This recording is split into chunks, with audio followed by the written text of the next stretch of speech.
Hey there, good morning. It is 7:30 on this Wednesday, November 13th. Thanks for being with us on News 6 Plus and clickorlando.com for Breakfast with Bridgett. I'm your host, Bridgett Ellison, getting you ready for the day.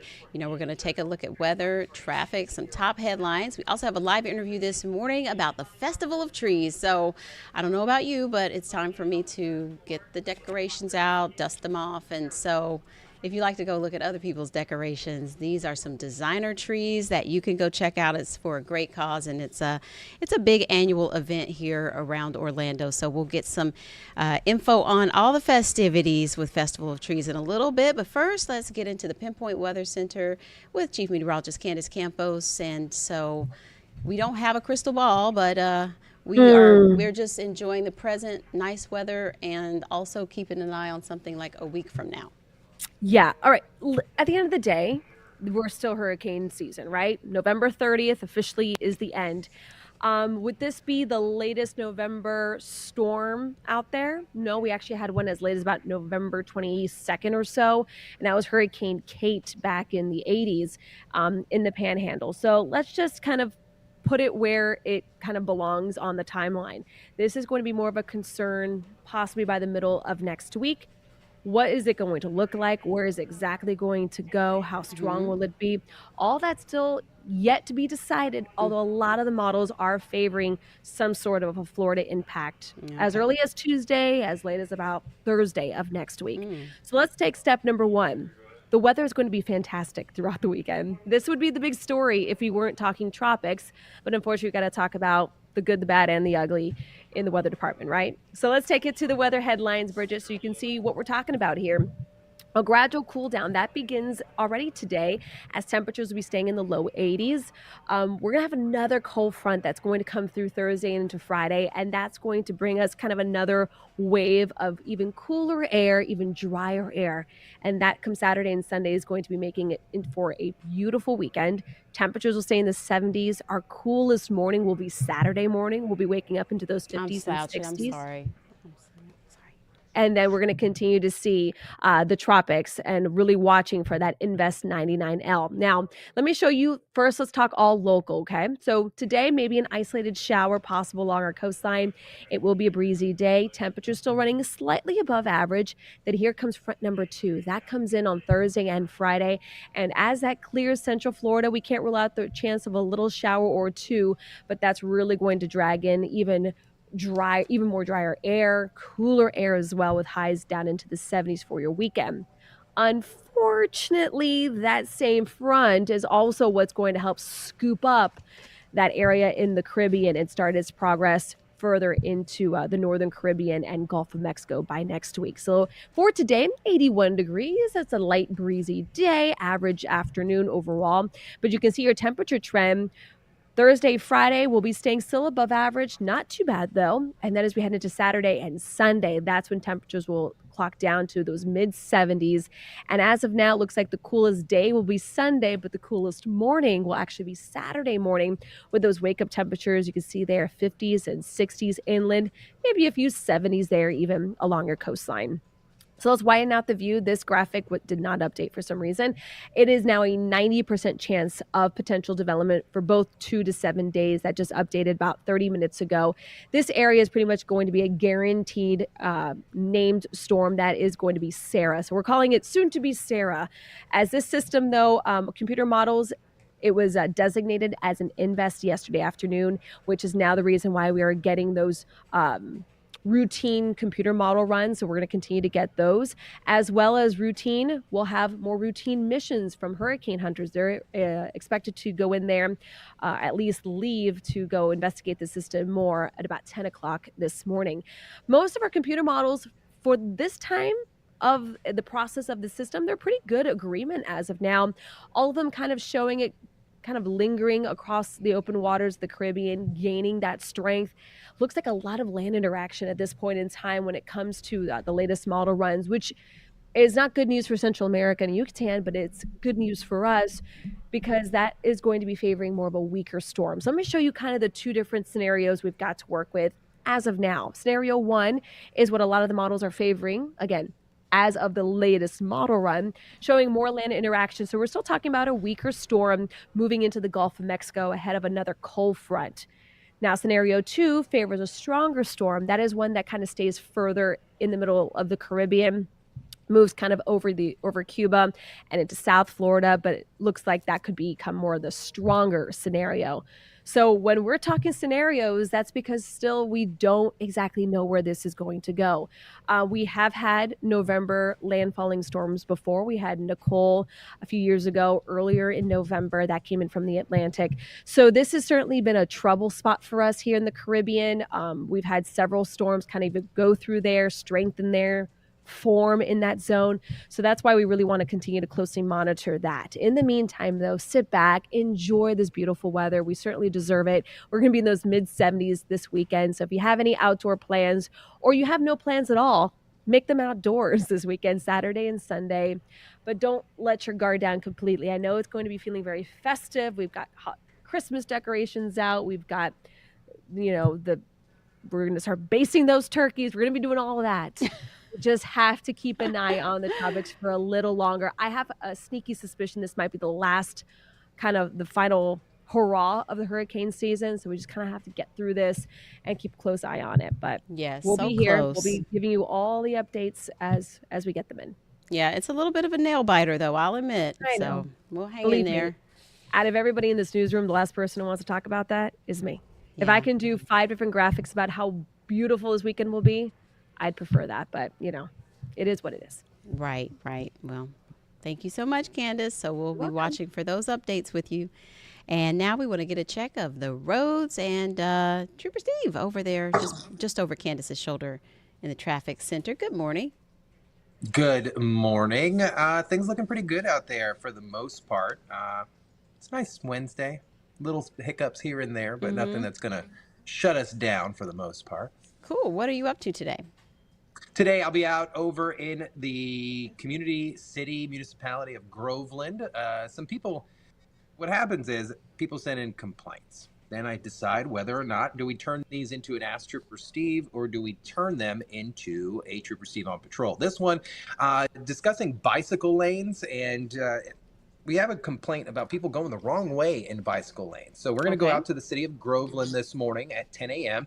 and kind of talk about bicycle safety, see what we see out there, and then check out the infrastructure, and we'll talk about it. The main thing is whether a bicyclist should be flowing with traffic or against traffic, and can they be cited for it? So we're going to talk about that today at 10 a.m. over at clickorlando.com, News 6 Plus, YouTube, and whatever else, where we're streaming, wherever else you can find us. I wonder if you'll catch anyone out there like on their bike to talk to, like right in the midst of it. That would be interesting, just to talk to them. I don't know. I have a weird relationship with bicyclists. I understand that we all need a right of way, but at the same time, there's just something about these bicycle packs when they're out and about and obeying minor traffic laws. So today's stream might be interesting. You might we have a clown counter now, Bridgett.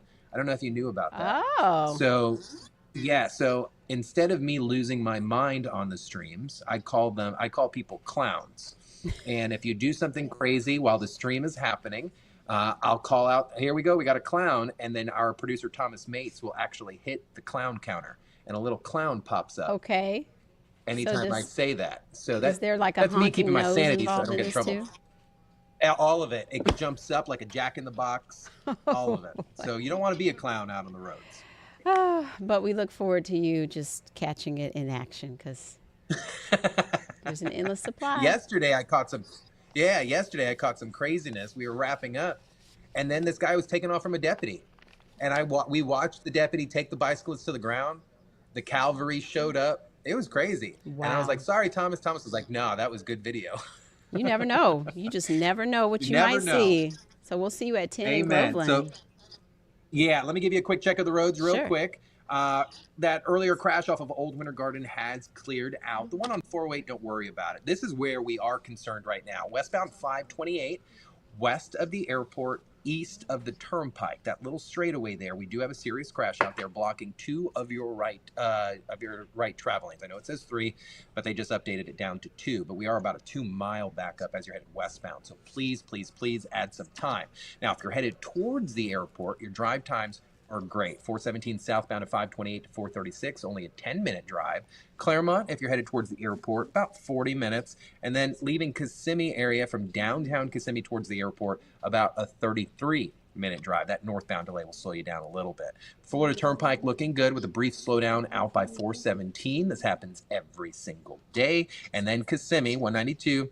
We already know Neptune and Earl Bronson, as you're making your way west towards the Turnpike, you're a little busy. Outside of that, we're doing good up in Volusia County, State Road 44, nice and clear. If you're headed to the beach, I don't know who's getting in the water, but things nice and clear. And then Daytona, you're also running pretty smooth. So for the most part, Bridget, just watch out. 528s, we're seeing our biggest slowdowns this morning. All righty. Thanks for the updates, and we'll see you in a little bit. See ya. See ya. All right, a few headlines now, and then we will come back and talk live about the Festival of Trees. But first, if you have not heard, the FAA made a move with suspending commercial flights to Haiti right now for the next 30 days after several flights were hit by gunfire. So out of abundance of safety, they are halting all those flights. But, you know, of course, there's a whole lot of things impacted by that. So News 6's Mark Lehman has more on that. Amid unrest and rising gun violence in Haiti, the FAA is now banning all U.S. airlines from flying to the country for the next 30 days.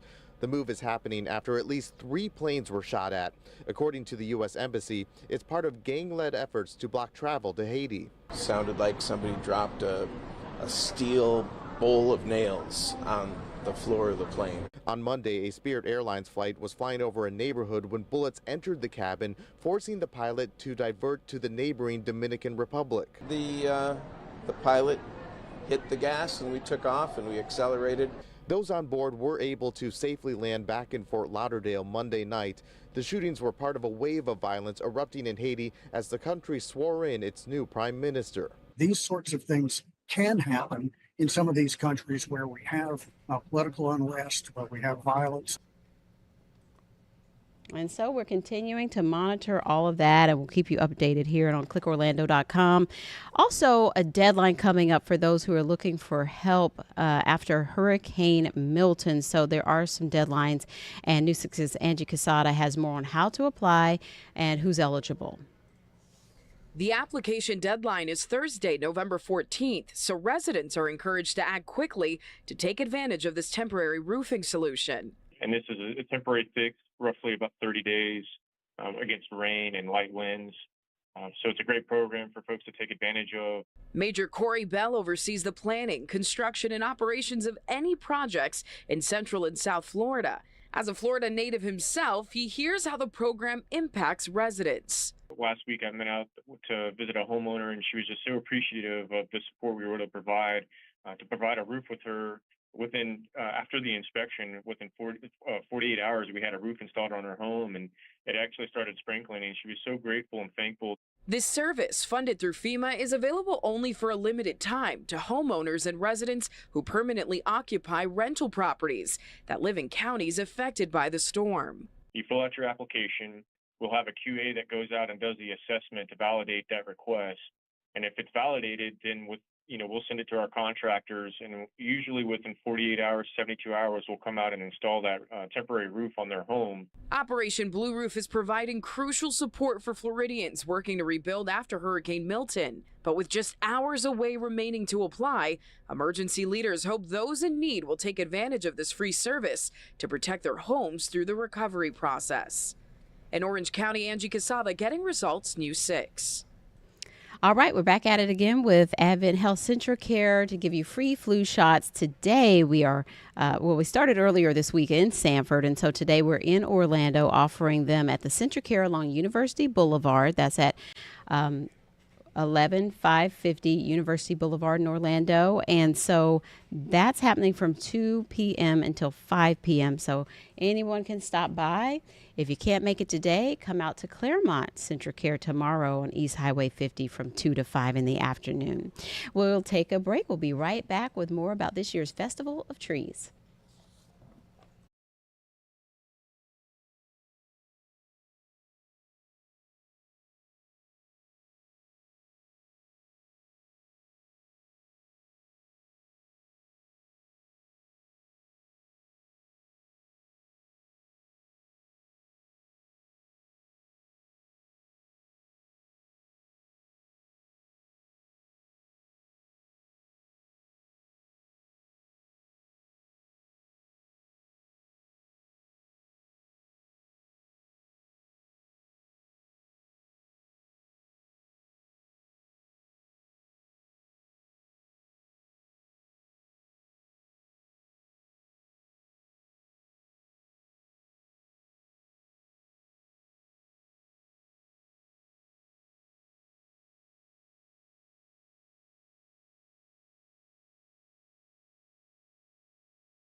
Welcome back. We're excited to talk about another annual holiday tradition coming up in Central Florida. The Festival of Trees at Orlando's Museum of Art is kicking off this Friday. And with us this morning to talk all about the events, Allison Hudson and Stephanie Giordano. Good morning, ladies.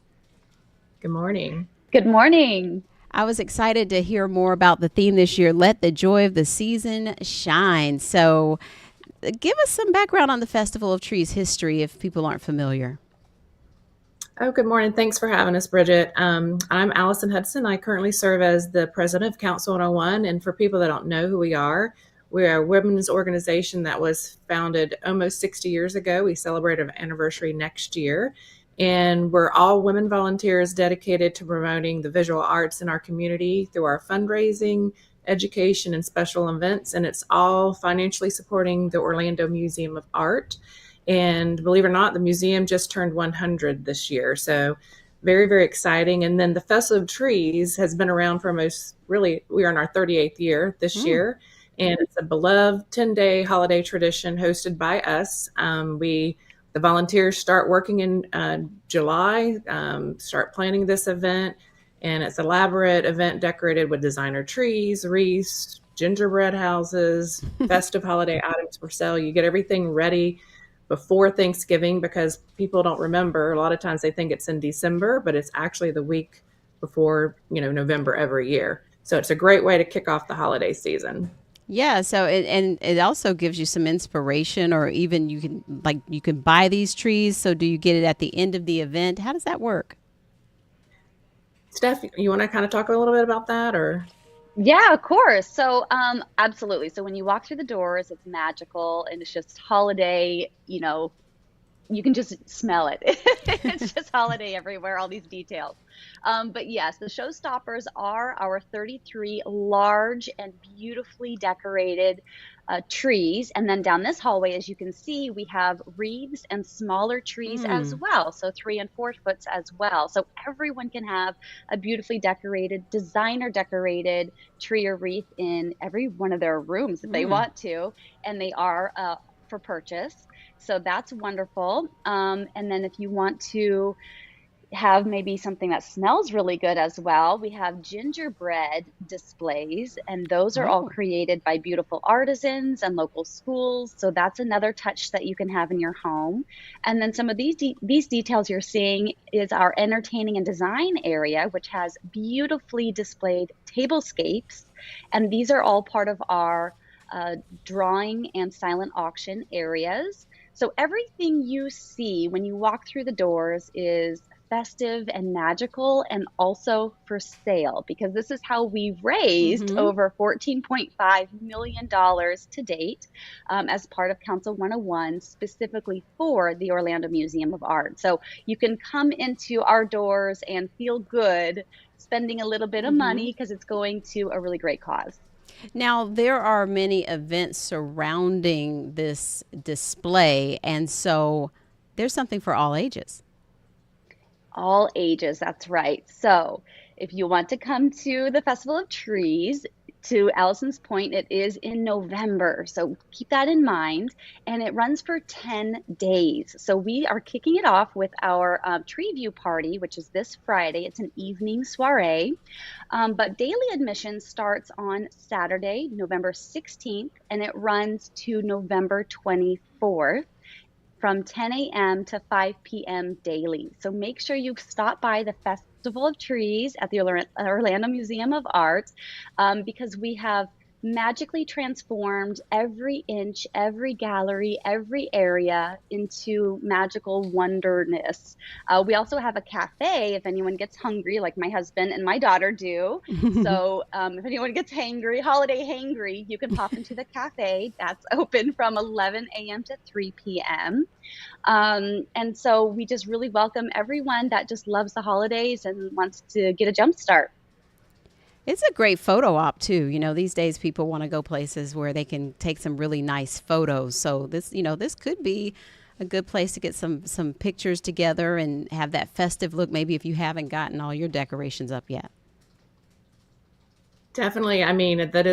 Stephanie can attest because I think her daughter has she's been coming almost every year to get photos done with Santa. And this year we have something a little extra design as well as other designers. And this year it's a spectacular fabricated tree locally. It's made of metal.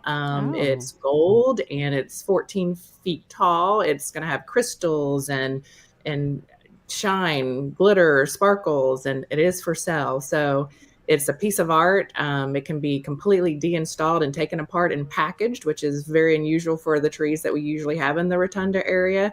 So very excited about that. And I don't know if last year you saw the Barbie tree that one of our designers created. It was a huge hit because there's always things that are happening in the world that are very popular during this time. And this year we're going to have a Taylor Swift themed tree. So it's going to be a really big pull into the museum. It's going to be a great experience. So there are things for sale sort of all over. Is there just like more of an auction type sale for some of these items, so you need to get in on a certain day to make sure you can bid on it, or how does it work? So we do have an auction, and this year the large trees will be on the auction for the first time. In the past, they have actually been where you can just come in and purchase them, and all the way up to the end of the event. And sometimes the prices got reduced. And so this year we're doing it a little bit different. And so we are putting them in the auction. There is a buy it now price. So we tell people, if you really, really love that tree, you can go ahead and click the button, or that day you're there, buy it at the buy it now price and be done with it. But this is where people can shop for these trees from their home, across the country, that kind of stuff. Now, we do have our small recent trees, which are actually in our Deck the Halls area, which is put on by our provisionals. These are the new members that are coming in to learn about council.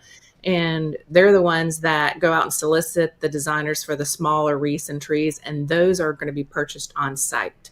So those are a little bit less, pricey compared to the other trees, but there's going to be something for everyone. Definitely auction items. The gingerbread houses will be on the auction site. So even if you're not at the museum that day, you can continue to kind of bid on items. And then that Friday or that Sunday at 5 p.m., we'll close everything down and then start calling people who have won either auction item or even the drawing that we have, which is where you can put in the tickets that are $1 into the items of your favorite choice. You could win something really big. So. And do you need a separate ticket, or can, like, if you just want to stop by between between the 16th and the 24th, do you need a separate ticket to go to the Festival of Trees displays, or is it like included in your museum ticket? How do tickets work? Right. So admission includes while Festival of Trees is going on, since we're taking over the Orlando Museum of Art, it's kind of a 2-for-1 actually. So you get admission to the Orlando Museum of Art and the Festival of Trees. It's a $20 admission for general admission. For seniors, military, or children, it's a $12 ticket. You can buy them at eventbrite/festivalofTrees.com, or you can purchase your general admission tickets right at the door as well. That's no problem. Just come on straight to the museum and we'll get you in there. We just want you to enjoy yourself and bring your family. Everyone loves to dress up in their festive holiday attire, take photos. Sometimes their traditional holiday family photo is taken during the festival around our trees every year, which is such a lovely tradition. We do have a toy shop for kids to just go crazy in, or maybe you want to get some stocking stuffers a little bit early. We've got you covered. We also have some local boutiques doing pop-up shops as well. So we have really beautifully curated, kind of locally artisan kind of vibe and feel going on. So if you want something more on that scale and more just something different and unique and whimsical, and all of our trees and everything that you see is like designer quality and designer designed. So it's really a spectacular thing to see. Yes. Whether you are able to purchase one of the trees and bring that home and have that in your home, or maybe you just seek inspiration. I was so inspired from setting up over the weekend. I put my tree up already. I haven't decorated it yet, Yes. But, you just can't help but get in the mood. It does help out when you see some of these different, different color combos and textures, and then you get ideas and you're just sort of energized to go ahead and get started on the decorating. So this is fabulous, and we wish that it will be another successful year. We know it's a major fundraiser for the Orlando Museum of Art. So love this information. Thank you for sharing with us this morning, ladies. Is there any more info that you want to share before we go?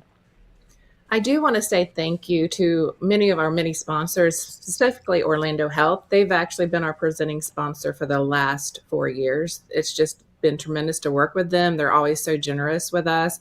And I just also want to say, like when Stephanie was talking about people still being able to see the artwork in the museum, we really do try to work and have a combination of festivities, but also kind of, let people that normally may not come to the museum see some of the exhibits that are still going on. And one of the things too, we have a lot of local artists that will have art in our auction. So you'll have a chance to maybe bid on some artwork that you normally wouldn't actually see. So we are an art museum, so we're all about, promoting the artists locally. Yes. Well, this is a wonderful time of year. And like you said, maybe if you're not familiar with the museum, a great time to come and check it out and get acquainted with the museum and also supporting it as well. Well, thank you so much, ladies, for being with us to tell us about Festival of Trees, and hope to see you out there. All right. Thanks. Our pleasure. Thank you. All right. Happy holidays. Take care. You too. So, we're in full swing now. If you go see that Festival of Trees, maybe you go pick up some decorations out there, get some ideas for decorating. Sounds like a lot of fun starting this Friday. So that's going to do it for us. We'll see you at noon for more news and weather, and tomorrow at 7:30 for more breakfast. Have a great day.